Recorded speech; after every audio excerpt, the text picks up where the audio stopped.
4-year-old homeless girl pushed down escalator by security guard, but a billionaire saw everything and did something that will shock you. Watch until the end. You won't regret it. Comment what you think will happen. Your opinion is very important.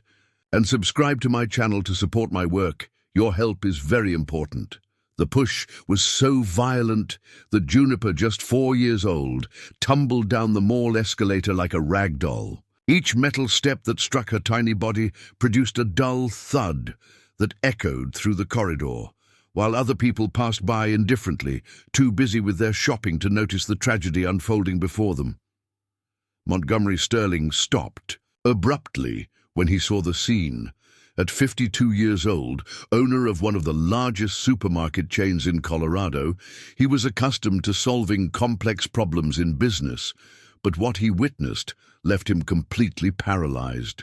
The girl had stopped rolling only when her fragile body reached the ground floor, remaining motionless for a few seconds that seemed eternal. "Hey you, get back here!" Montgomery shouted at the security guard who had pushed the child, but the tall, burly man had already disappeared into the crowd. Dwayne, 38, knew that commanding voice all too well. It was his former boss, the one who had fired him 3 weeks earlier for allegedly stealing merchandise from the stockroom. Revenge had been sweet, but now he needed to flee before. Montgomery fully recognized him.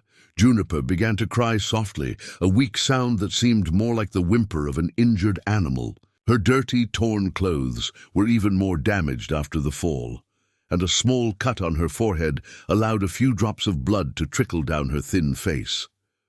She tried to get up, but her little legs trembled so much that she couldn't balance.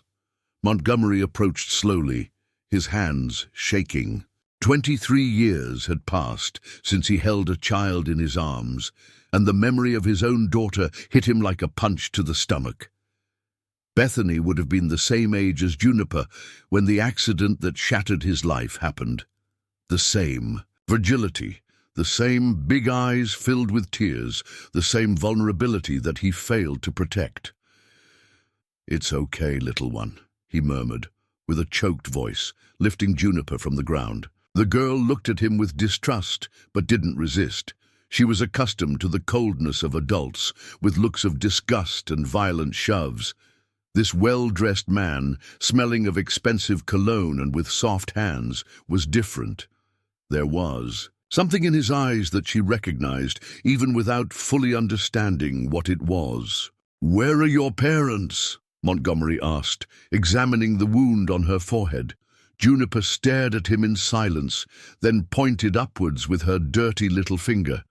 "In heaven," she said simply, with the disturbing naturalness that only children possess to speak of tragedies. The answer struck Montgomery like a knife. Bethany was also in heaven, along with his wife Evelyn, victims of an accident that he still blamed himself for not preventing. His eyes filled with tears that he struggled to contain, trying to maintain composure in front of the injured child. "And your family? Grandparents, aunts, someone who takes care of you," he insisted, gently wiping the blood from Juniper's face with his handkerchief. "Grandma Clara went away," the girl replied, her voice growing even lower. "She said she'd be back, but it's been a long time." Montgomery felt the world spin around him. A 4-year-old child, alone on the streets, injured, hungry, completely helpless. It was as if the universe was testing his ability not to repeat the mistakes of the past, offering a second chance that he didn't know if he deserved. He carried Juniper to his car, a black Mercedes that contrasted grotesquely with the girl's miserable appearance. During the drive to the hospital, she remained quiet in the back seat, observing the city through the window with childlike curiosity. A city she knew only through the dirty streets where she spent her days begging. At the hospital, doctors confirmed that she was malnourished and dehydrated, but without serious injuries. While they took care of the cut on her forehead, Montgomery filled out the forms, lying about being a relative of the child. He couldn't explain even to himself why he was doing this, but something deep in his chest prevented him from simply walking away and forgetting what had happened. "She needs to be kept under observation for a few hours," the nurse informed him. "But she'll recover well. Children are resilient." Montgomery nodded, but couldn't take his eyes off Juniper. She slept soundly in the hospital bed, finally relaxed and safe. Perhaps for the first time in months, her little fists were clenched, as if she was still defending herself from some imaginary danger. When Juniper woke up, it was already night. Montgomery was still there, sitting in the chair next to the bed, watching her with a mixture of protection and anguish that he hadn't felt in decades. The girl looked at him confused, then smiled shyly. "Did the man stay here with me?" she asked, her voice still hoarse from exhaustion. "I stayed, yes. I couldn't leave." "You alone?" "Grandma Clara also stayed with me when I was sick," Juniper said, touching the bandage on her forehead. "She sang pretty songs until I fell asleep." "What was your grandmother like?" Montgomery asked, feeling an urgent need to understand how this child had ended up on the streets. She worked in a big place, with lots of people. She always came home tired, but she made tasty food and told me stories," Juniper replied, her eyes shining with the memory. "She said I was her little princess." Montgomery felt a shiver run down his spine. There was something familiar about that description, but he couldn't identify exactly what it was. Perhaps it was just his confused emotions creating connections where they didn't exist. The doctor arrived to discharge Juniper, but when he asked about the child's guardians, Montgomery found himself without an answer. He couldn't take her home without legal justification, but he also couldn't abandon her again. "I'll contact social services," the doctor said. "She needs to be referred to a shelter until we find her family." The word shelter sounded like a prison sentence to Montgomery.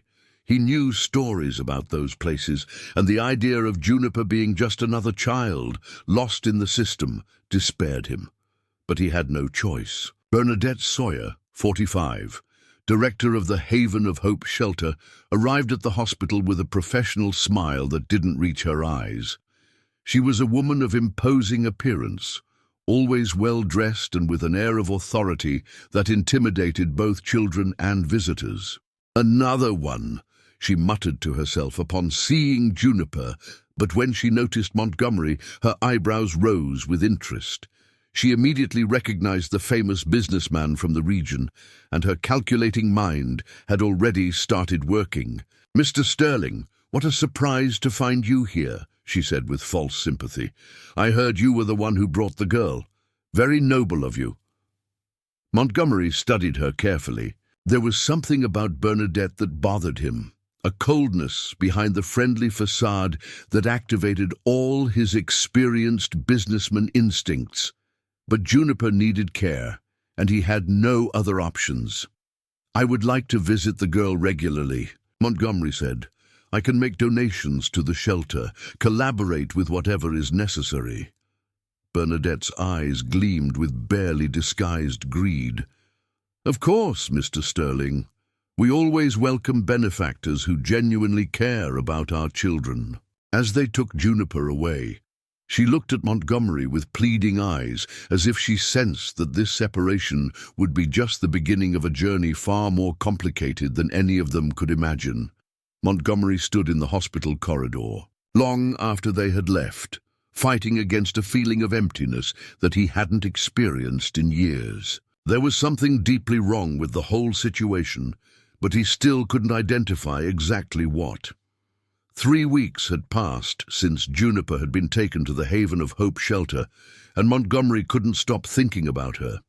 Every day, punctually at 2 in the afternoon, he parked his Mercedes in front of the shelter's iron gate, carrying bags with toys, clothes, and sweets for the girl who had become a silent obsession.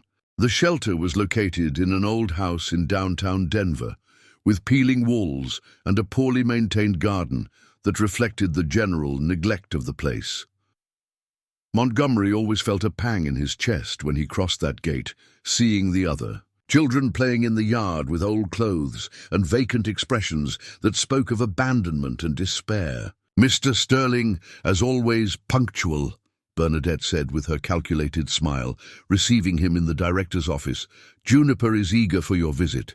Montgomery nodded, but increasingly noticed disturbing details about the shelter's administration. The donations he made weekly seemed not to reach the children, who continued to wear the same old clothes and eat meager meals. The expensive toys he bought for Juniper mysteriously disappeared after a few days, replaced by cheaper versions or simply vanishing. "Where are the toys I brought last week?" he asked, watching Juniper play with a cheap plastic doll instead of the expensive one he had given her. "The children share everything here, Mr. Sterling," Bernadette replied quickly. "It's important for Juniper to learn about sharing and generosity," but Montgomery saw tears in the girl's eyes when she looked at the other toys that weren't hers.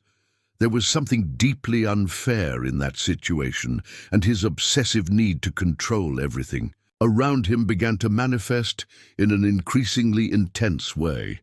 During his visits, Juniper always talked about her Grandma Clara with a longing that broke Montgomery's heart. The girl drew constantly, creating figures of an elderly woman with grey hair and an apron, always surrounded by flowers and birds. Grandma Clara liked birdies, Juniper explained, showing one of her drawings. She said they were free to fly wherever they wanted, and that one day we would be free too. "Where did your grandmother work, Juniper?" Montgomery asked, studying the drawing carefully. There was something familiar in the figure that the child had created, but he couldn't identify exactly what. "In a big place, with lots of shelves. She cleaned everything and made it smell good," the girl replied, focused on coloring the figure's apron on the paper. "Sometimes she brought tasty things that were left over from there." Montgomery felt a shiver run down his spine. The description vaguely reminded him of his supermarkets, but there were hundreds of employees in his company. How could he be connected to a cleaning lady that he probably never noticed? Bernadette watched these conversations with growing interest, realizing the emotional bond that was forming between the businessman and the child. Her calculating mind had already devised a plan to turn that situation into personal profit. "Mr. Sterling, I need to talk to you about something delicate," she said one afternoon, calling him to her private office. "The shelter is experiencing serious financial difficulties. Public funds are insufficient, and without additional help, we may have to transfer some children to other institutions." Montgomery stared at her suspiciously. "Transfer to where?" "There are other shelters, but not always in the best conditions," Bernadette replied, with a tone of false concern. "Juniper, being so young, would be one of the first on the list, unless, well, perhaps a more generous monthly contribution could ensure that she remains here, where you can visit her." The blackmail was subtle, but clear. Montgomery felt the familiar anger burning in his chest, the same he felt when other businessmen tried to manipulate him in business. But this time, it was different. This time, Juniper was involved. "How much?" he asked, his voice icy. $15,000 a month would be enough to guarantee her stay and significantly improve the conditions of all the children, Bernadette said, barely able to hide her satisfaction. Montgomery knew he was being extorted, but the idea of Juniper being taken away from him despaired him.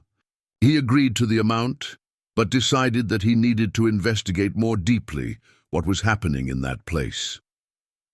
That night, he hired a private detective to investigate both Bernadette and the shelter itself. His business suspicion, which had made him successful in business, was now focused on protecting the only thing that mattered to him, Juniper's safety. Meanwhile, Dwayne lived tormented by the guilt of what he had done. The former security guard had gotten a job at the mall where he had pushed Juniper, but every day he saw the scene of the accident and remembered the sound of the small body rolling down the escalator. His nights were populated by nightmares, where a child stared at him with accusing eyes. He knew that Montgomery had recognized him that day, and the constant paranoia was destroying his ability to work properly. His colleagues commented on his strange behavior, on how he avoided certain areas of the mall, and how his hands trembled every time he saw a small child. "You're not doing well, Dwayne," his supervisor said one afternoon. "Maybe you should take a few days off." But Dwayne couldn't stop working. He needed the money to pay the overdue rent and support his own sick mother. Revenge against Montgomery had turned into a weight he carried every day, and he began to question if he had done the right thing. Back at the shelter, Juniper spent the nights drawing on paper she managed to hide under her mattress. Her creations were always about freedom: birds flying, open fields, an elderly woman smiling and extending her arms. But she also drew nightmares: dark figures, crying children, closed gates. One night she woke up screaming, dreaming that Clara was calling her from somewhere far away.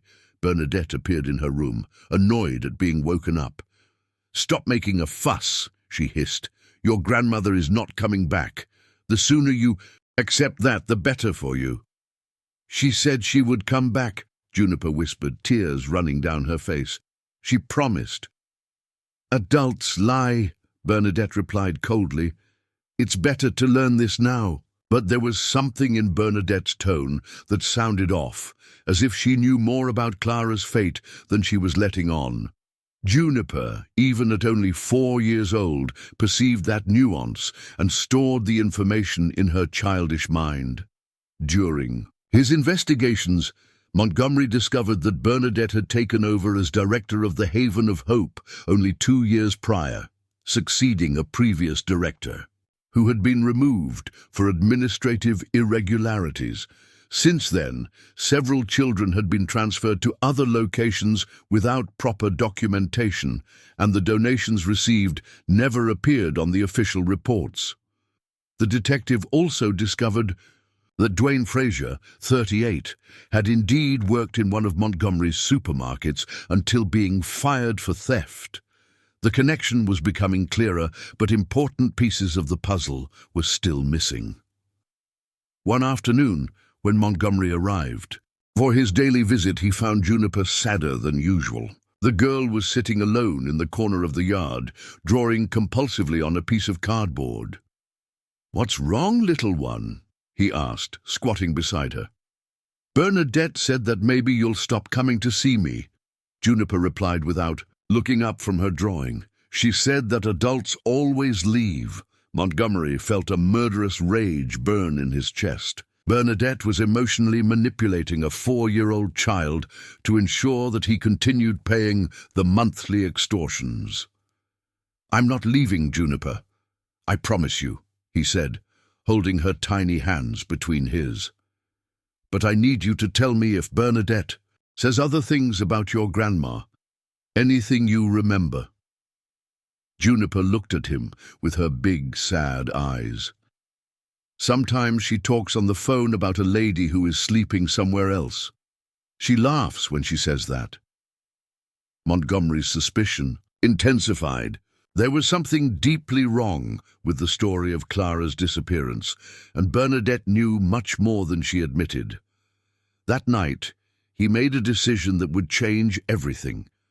No matter what it cost, no matter what resources he needed to use, he would discover the truth about what had happened to Juniper's grandmother. And when he did, he would make all those responsible pay for the suffering of that innocent child. What Montgomery didn't know was that the truth was much more complex and painful than he could imagine, and that discovering it would put both him and Juniper in greater danger than either of them was prepared to face. 2 months had passed since Montgomery began his investigations, and the private detective's findings left him deeply disturbed. The report he held in his hands contained information that completely changed his perspective on the whole situation. Clara Maria Frazier, 67, had not disappeared. She had been admitted to the Crestwood Psychiatric Hospital for almost 6 months, since 2 weeks before Juniper began living on the streets. The most shocking thing was that Bernadette not only knew about this, but she herself had signed the admission documents, claiming to be a close relative of the elderly woman. Montgomery studied the documents with growing rage. Clara had been admitted for acute psychotic episode with aggressive tendencies, but the medical reports did not present consistent evidence to justify prolonged hospitalization.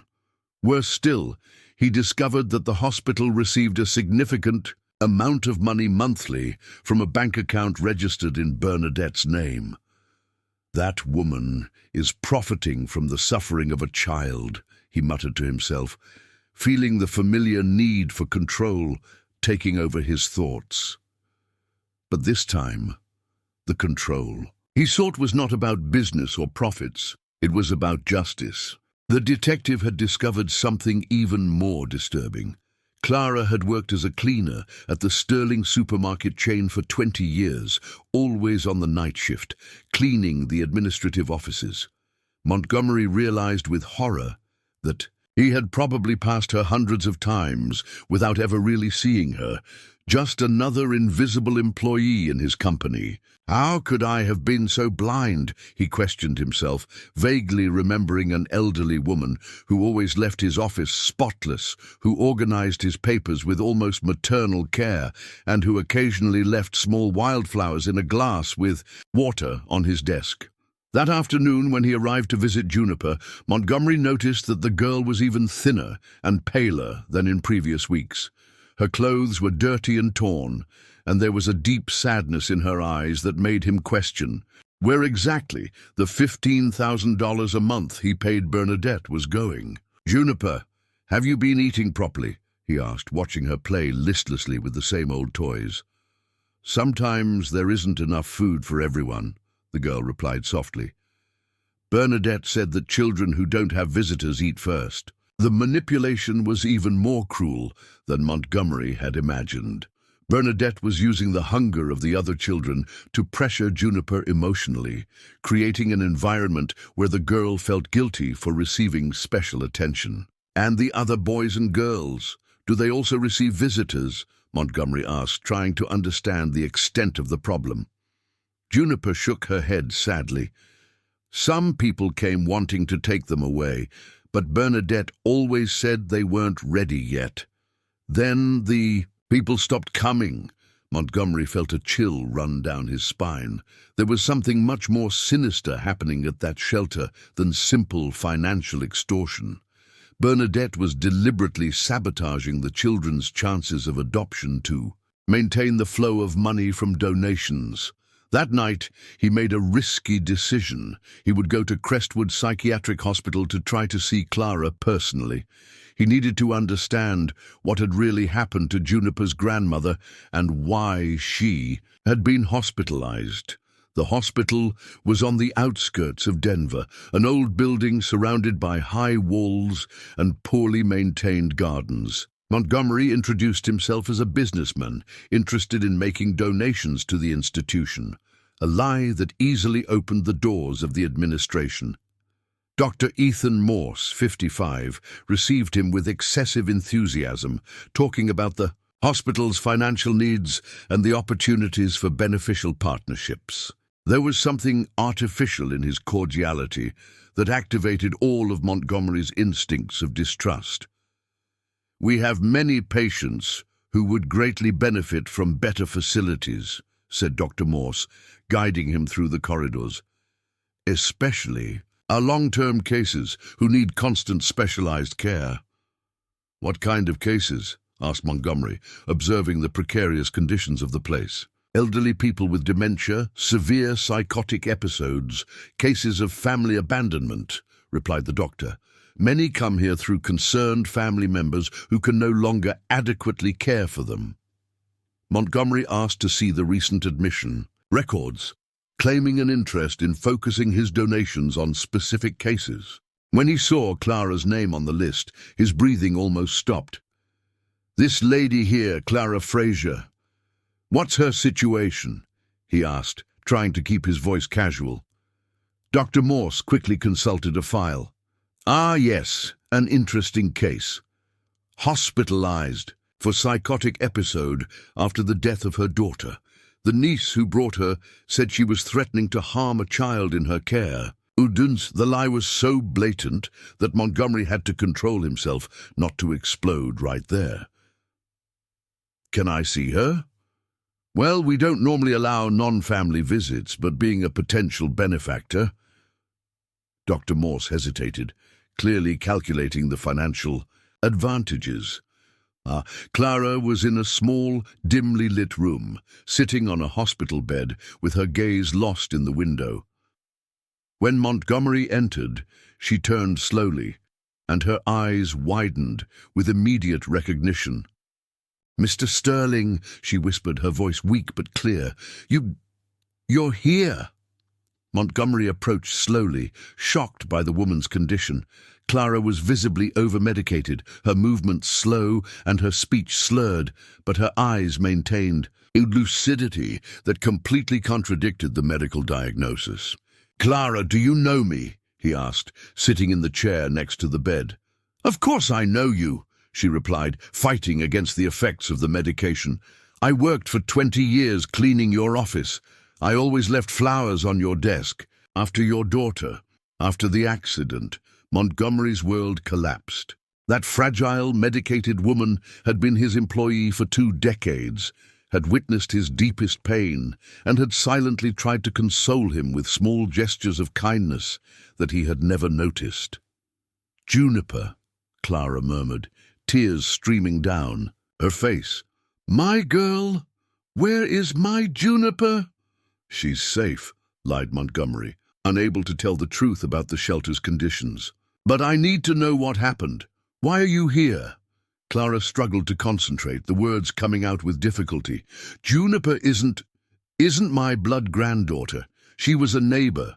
Parents abandoned her when she was 2 years old. I raised her as if she were my family." She paused, breathing heavily. "Bernadette is the niece of Juniper's real mother. When she found out that I was taking care of the girl, she wanted to take her away. She said she had rights, that she was going to make money with it." The truth was finally emerging, and it was worse than Montgomery had imagined. "What happened then?" "I refused. I said that Juniper had family with me, that she was happy and safe." Clara closed her eyes, clearly exhausted.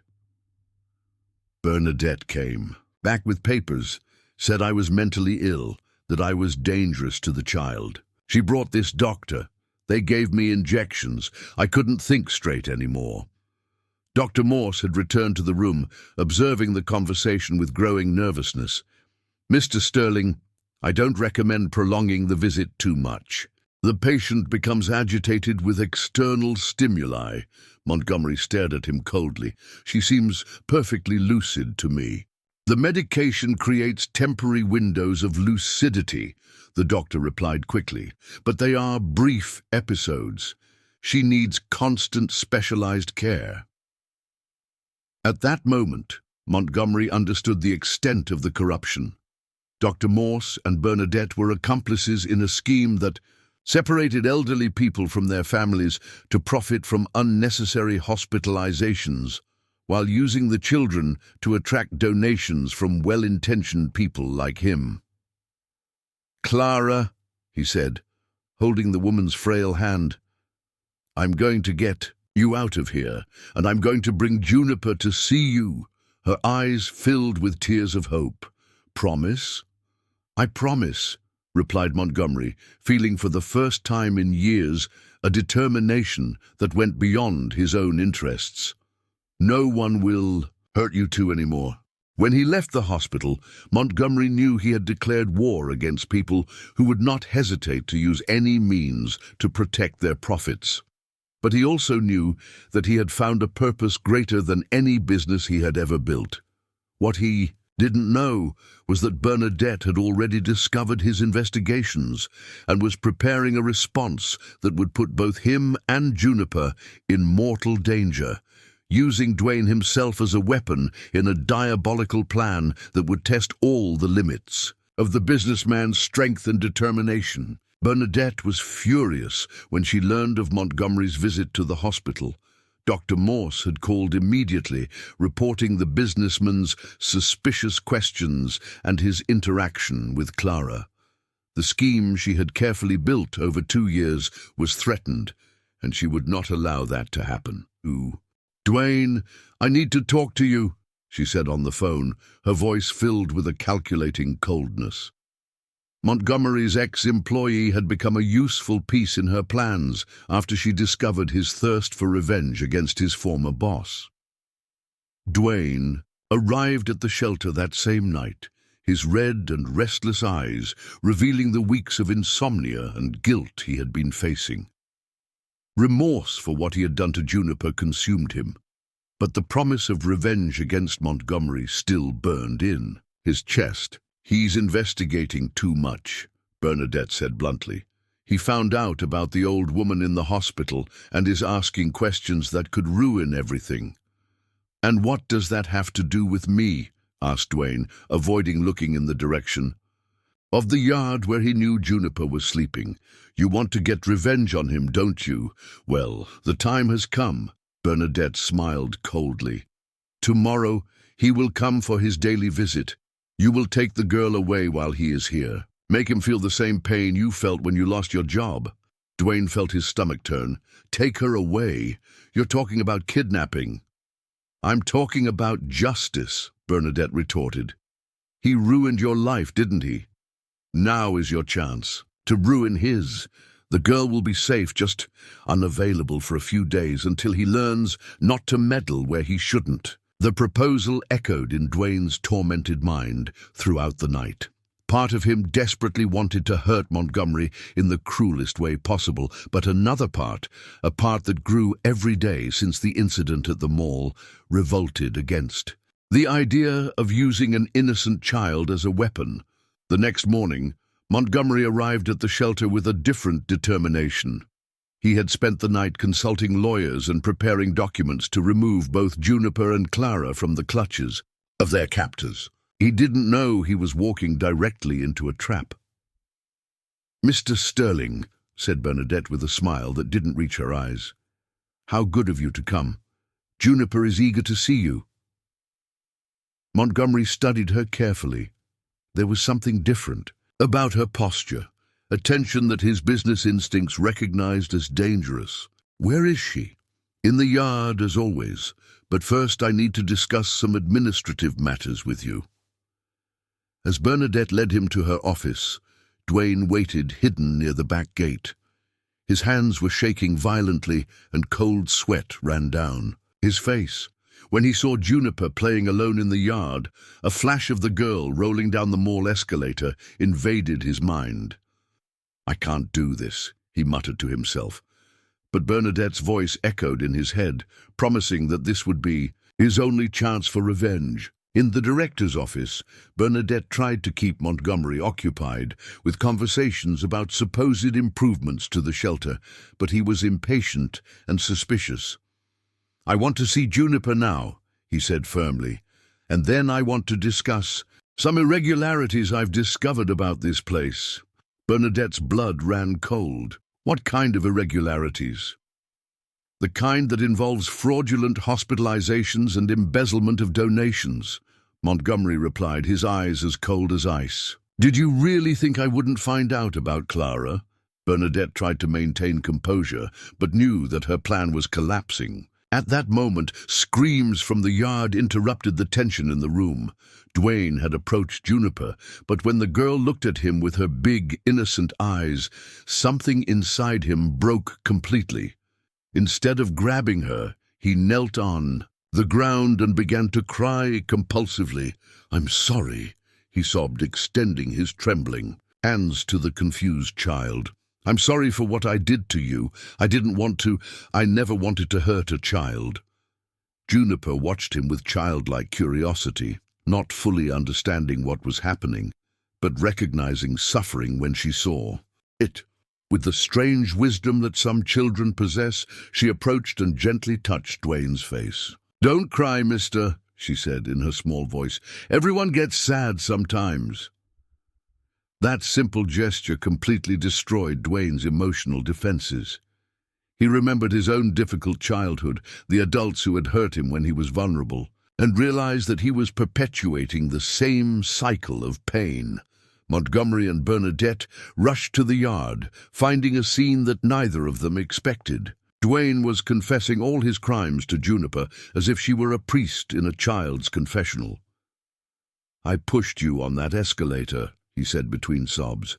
"And now the bad woman wanted me to take you away to hurt the good man who takes care of you, but I can't. I can't hurt anyone anymore." Montgomery felt a mixture of anger and pity as he recognized the man who had injured Juniper. But there was something in Dwayne's total vulnerability that prevented him from exploding in fury. Bernadette, realizing that she had completely lost control of the situation, tried one last desperate move. "Dwayne is disturbed," she said quickly. "Don't listen to him. He's a dangerous man who broke into the shelter." But Dwayne had already stood up, facing Bernadette with a determination he hadn't felt in months. "Enough with the lies. I'm going to tell everything." And he did.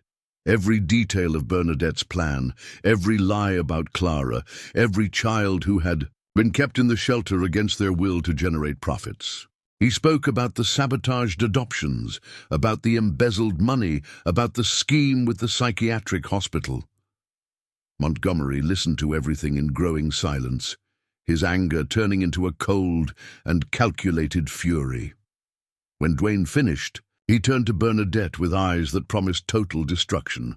"You used an innocent child as bait for your greed," he said, his voice low but loaded with threat. "You separated a family, tortured an elderly woman, manipulated dozens of vulnerable children." Bernadette tried to deny it, but Dwayne pulled from his backpack a recorder that had been running throughout the conversation the night before. Her confession about the kidnapping plan was all recorded. "I recorded everything," Dwayne said to Montgomery. "Every time she asked me to intimidate visitors, every lie about the children, every plan to keep you paying." 3 hours later, Bernadette was being taken away by the police while a team of social workers took temporary control of the shelter. The other children would finally have the chance to find genuine families, free from the manipulation that had kept them trapped. Montgomery went directly to Crestwood Psychiatric Hospital, this time accompanied by lawyers and a court order to stop Clara's treatment. Dr. Morse tried to resist, claiming that the patient was not fit for discharge, but the legal documents were irrefutable. When Clara was taken out of the hospital, still confused by the effects of excessive medication, Montgomery took her directly to his own home. He had hired specialized nurses to help in her recovery, determined to give her the care she deserved. Juniper was overjoyed to reunite with her beloved Grandma Clara. The two hugged with an intensity that made Montgomery realize how much he had underestimated the power of genuine love. "Grandma, I knew you would come back," said Juniper, nestled in Clara's fragile arms. "I drew you every day." Clara, still recovering, smiled through her tears. "My little princess, Grandma never wanted to leave you." But it was 3 weeks later that the most extraordinary discovery happened. Clara, finally free from the medications and with a clear mind, was browsing through an album of old photos of Montgomery when she saw a photo that made her scream in surprise. "Mr. Sterling," she said in a trembling voice, pointing to the photograph, "this woman, is this Bethany, your daughter?" Montgomery approached, confused. "Yes, that's my Bethany. Why?" "She didn't die in the accident," said Clara, the words tumbling out. "I was working at the hospital that night. I saw when the doctors made a mistake. They said she had died.